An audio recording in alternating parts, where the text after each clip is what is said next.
Assalamualaikum warahmatullahi wabarakatuh. Kami dari kumpulan Nikah tu janji Cerban Terpilih. Okey, akan disediakan oleh Aiman Syafiq, Hafiz Zain Fahmi dan juga Muhammad Jalani. Itu saya lah. Okey, seterusnya. Okey, ini adalah isi kandungan untuk pembentangan kami, iaitu pengenalan, punca utama, tema harian, penyelesaian isu, implikasi dan kesimpulan. Okey, seterusnya. Okey, kita masuk pada pengenalan. Okey, Islam ialah agama rasmi Malaysia. Okey, dan menjadi panduan utama masyarakat melalui ajaran Al-Quran dan Sunnah. Namun pelbagai isu sosial seperti perceraian, pergaulan bebas dan kelemahan peramalan hukum syarak semakin membimbangkan. Okey, seperti kita tahu bahawa dalam isu ini, perkahwinan ini merupakan isu yang sangat kuat. So, baru-baru ini isu rumah tangga, terutama perceraian selebriti, sering menjadi perhatian di media sosial. Okey, menimbulkan kebimbangan terhadap pengaruh negatif kepada khalayak ramai. So, perkara ini sangat memudaratkanlah untuk kita sebagai rakyat Malaysia yang berwibawa. Okey, saya berdasarkan syariat Islam amat penting bagi menjaga hak dan kesejahteraan semua pihak. Seterusnya, seterusnya seperti mana yang kita tahu, cerai ini dari segi bahasa bermaksud membuka ikatan, melepaskan ikatan, pembebasan dan seumpamanya. Okey, dalam istilah Arab, perceraian disebut sebagai talak yang berasal daripada kata talaqqa yang bermaksud putus. Dari segi syarak pula, ialah membuka ikatan perkahwinan dengan melafazkan perkataan talak atau cerai atau seumpamanya. Sebagai contoh, seorang suami bagi talak dekat isteri dia seperti aku ceraikan kau dengan talak satu, ataupun aku ceraikan kau. Itu pun cukup sudah memadai untuk perceraian. Maka secara keseluruhannya, talak bermaksud pembubaran ikatan perkahwinan dengan lafaz tertentu yang diucapkan oleh suami atau melalui keputusan mahkamah syariah berdasarkan sebab-sebab yang dibenarkan dalam Islam. Okey, dalam perceraian ni ada beberapa bahagian. Okey, yang pertama talak, kemudian khuluk dan fasakh. Okey, awak tahu tak talak tu apa? Tak tahu. Tak tahu. Okey, talak ni adalah bila seorang suami melafazkan talak terhadap isterinya. Okey, khuluk ni apa pula? Awak khuluk apa pula? apa tu? Okey, khuluk ni bermaksud penceraian yang dilakukan atas permintaan isteri dengan sebarang pampasan. Okey, sebagai contoh, seorang isteri ni nak minta cerai. Okey, bila dia nak minta cerai ni, dia kena ada sebarang pampasan lah. Contohnya tanah, geran rumah ke apa-apalah. Okey, dan kat situ barulah khuluk ni dijalankan. Okey, fasahnya apa pula? Awak? Saya pun tak tahu. Okey, fasah ni adalah satu pembatalan nikah yang dilakukan atas sebab-sebab tertentu oleh syarak. Perbezaan fasah dengan talak ni lafaz cerai daripada suami, manakala fasah permintaan perceraian daripada isteri melalui mahkamah syariah. Faham? Faham. Okey. Next.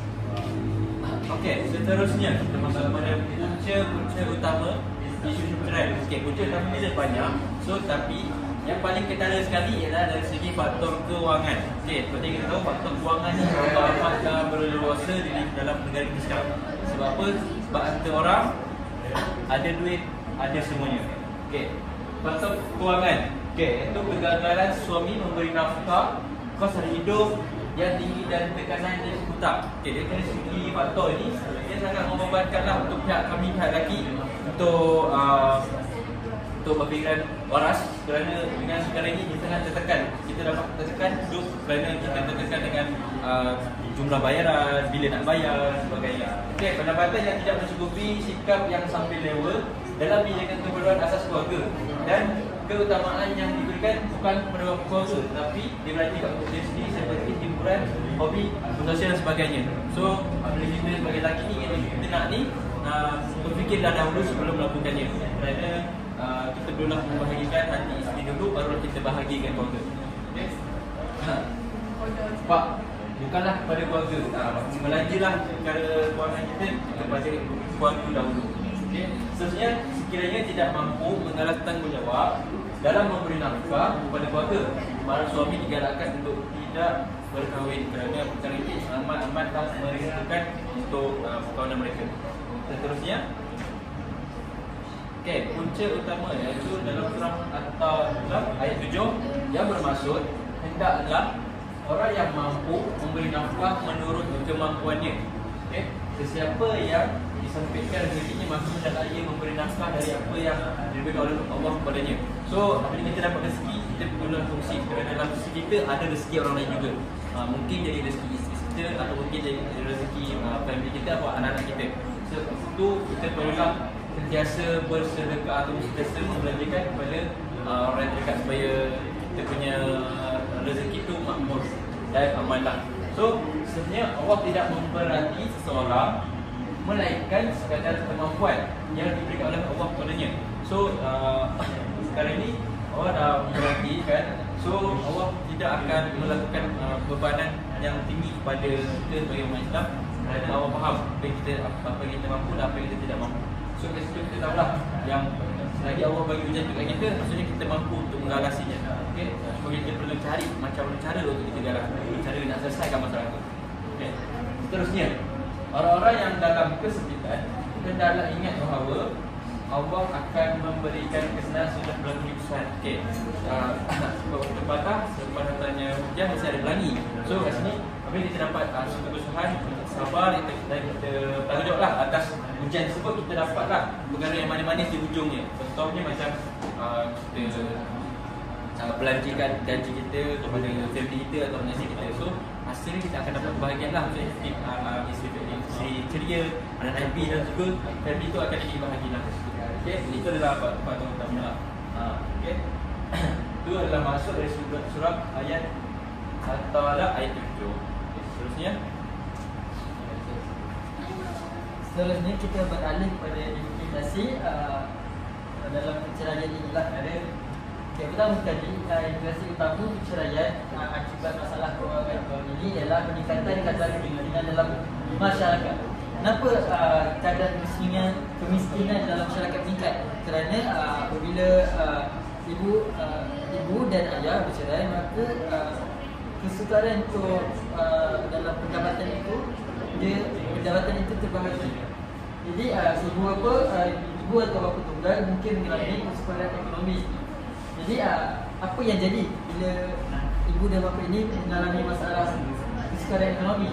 Jadi anak-anak yang dibesarkan berisiko menghadapi kekurangan keperluan asas seperti makanan, pakaian dan pendidikan. Jadi kat sini bila kita macam kita tahu seperti mana yang khalayak ramai tahu, kewangan merupakan aspek utama dalam meneruskan kehidupan sendiri. Kerana apa? Kerana perkara memerlukan duit, makanan, minuman, tempat tinggal, pendidikan dan sebagainya. Jadi bila pendapatan atau ibu bapa tunggal ni berkurangan, maka agak sukar memberi kesukaran pada ibu bapa ini untuk membesarkan anak mereka. Seperti yang saya cakap tadi, implikasi yang kedua adalah menukarkan anak-anak mendapat pendidikan yang baik. Okay. Kenapa sukar kepada anak-anak untuk mendapatkan pendidikan yang baik? Macam kita tahu, pendidikan masa kini bukanlah percuma. Kerana sesetengah hampir kesemua pendidikan memerlukan bayarannya sendiri seperti sewa. Jadi yuran sekolah, yuran asrama, yuran makan dan sebagainya. Malah skill ni melangkah kaki ke universiti pun memerlukan yuran pengajian. Dan tak silap saya, yuran pada masa kini di peringkat universiti mencecah 3,000 ke atas. Jadi kos pendidikan yang semakin meningkat boleh menjadi beban besar kepada ibu atau bapa tunggal yang berpendapatan rendah. Adalah berpendapatan rendah duduk pun sebagai ibu tunggal. Jadi perkara ini memang menjadi satu kesukaran pada mereka setelah mereka bercerai. Jadi berikutan daripada itu, anak-anak terpaksa berhenti sekolah lebih awal atau tidak dapat meneruskan pengajian ke peringkat yang lebih tinggi. Kerana apa? Kerana peningkatan dalam kos pendidikan ini dan disebabkan oleh sumber pendapatan yang rendah. Okey, seterusnya antara cadangan penyelesaian yang boleh disarankan adalah yang pertama, sediakan peluang pekerjaan dan pendapatan tambahan. Siapa yang sediakan? Iaitu kerajaan. Kerajaan bila sediakan peluang pekerjaan dan memberikan pendapatan tambahan kepada individu di rumah individu tunggal ini lah. Jadi pasangan menganggur boleh mendapatkan latihan kemahiran bersama yang disediakan oleh pihak kerajaan juga. Antara kemahiran yang boleh dipelajari adalah jahitan, jualan dan jualan atas talian. Okey, seperti yang kita tahu, apabila kerajaan memberi peluang ini, jadi penawaran akan semakin meningkat. Jadi berikutan itu mereka boleh, kerajaan juga hukum kerana mereka boleh memperoleh hasil dan mengurangkan kadar pengangguran dalam kalangan pasangan tunggal ini lah. Jadi setelah mereka mengikuti kemahiran tersebut, apa yang mereka boleh buat bila mereka dah menguasai kemahiran dan jual atas talian ni. Jadi mereka digalakkan untuk berniaga secara kecil-kecilan. Okey, mereka boleh memulakan perniagaan secara kecil-kecilan dan mendapatkan lesen perniagaan. Sebab apa? Sebab lesen perniagaan merupakan peraturan yang telah ditetapkanlah sekiranya dan sekiranya gagal, perniagaan tersebut boleh disita. Seterusnya, mendapatkan maklumat dari berbagai agensi yang menawarkan kemudahan pembiayaan bagi mengembangkan perniagaan. Jadi bila diorang dah terlibat ataupun diorang dah mula melakukan perniagaan, diorang boleh kembangkan lagi perniagaan diorang, mungkin melalui media sosial dan sebagainya. Seperti kita tahu, zaman kini ramai menggunakan media sosial atau Instagram dan sebagainya, Facebook, WhatsApp, untuk mengembangkan lagi perniagaan mereka dengan menggunakan kos yang rendah. Jadi dari situ, pendapatan daripada sumber halal ini mengelakkan riba dapat memberikan rezeki yang baik kepada keluarga. Kerana apa? Perniagaan yang dijalankan secara halal tidak mengandungi riba. Hal ini juga terbentuk dalam firman Allah Taala dalam surah Al-Baqarah,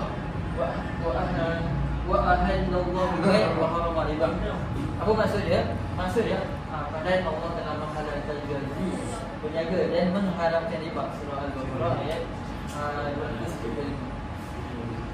Jadi kat situ kita dapat tahu melalui aktiviti jual beli ini, ibu atau bapa tunggal dapat menjana pendapatan dengan lebih besar. Baiklah, kesimpulannya yang seperti mana yang kita tahu sekarang ni isu bercerai-berai ni semakin meningkat. Lagi-lagi kalangan artis kan, kita boleh tengok Fatahmi dengan Fazura, kita tengok siapa lagi? Bella sebelah dengan Ari Aziz lagi. Film semua kan. Okey. Maksudnya kat sini perceraian ni bukanlah satu trend untuk masyarakat kita ni ikut-ikutkan. Okey. Satu lagi, perceraian ni sebenarnya dibolehkan, tapi bukan untuk saja.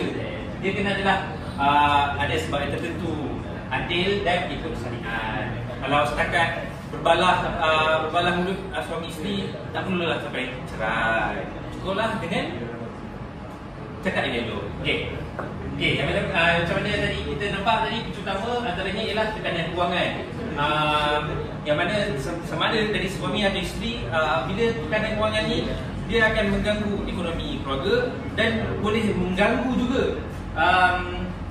emosi suami isteri, dan yang akan menyebabkan perceraian. Okey. Suami gagal beri nafkah juga salah satu punca utama perceraian ni berlaku. Dan akhir sekali kos sara hidup yang tinggi, di mana tekanan kewangan yang mengganggu ekonomi suami isteri, kos sara hidup tinggi juga mengganggu dari segi dia tambah lagi kat tekanan kewangan ni. Terus dia. Okey. Implikasinya peningkatan kadar kemiskinan, anak-anak sukar dapat pendidikan, tekanan mental kepada ibu bapa tunggal. Okey, kat sini peningkatan kadar kemiskinan. Bila banyak perceraian berlaku, dia akan memberi kesan kepada orang-orang miskin akan jadi berlambak di Malaysia. Anak-anak juga suka dapat pendidikan. Bila terpecahnya suami dan isteri, anak akan jadi keliru. Seorang kena pergi ke ayah, seorang kena pergi ke mak. Lepas tu dengan ekonomi yang tak stabil, dia akan sukarlah mendapatkan pendidikan. Dan akhir sekali tekanan mental kepada ibu bapa tunggal.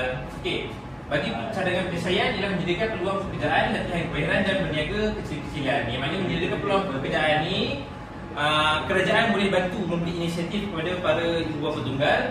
Dan latihan kebayaran ni juga kita boleh nampak daripada dari bahagian TVET, mereka mampu untuk memberi bantuan untuk ibu bapa mendapatkan kemahiran berkesudahan.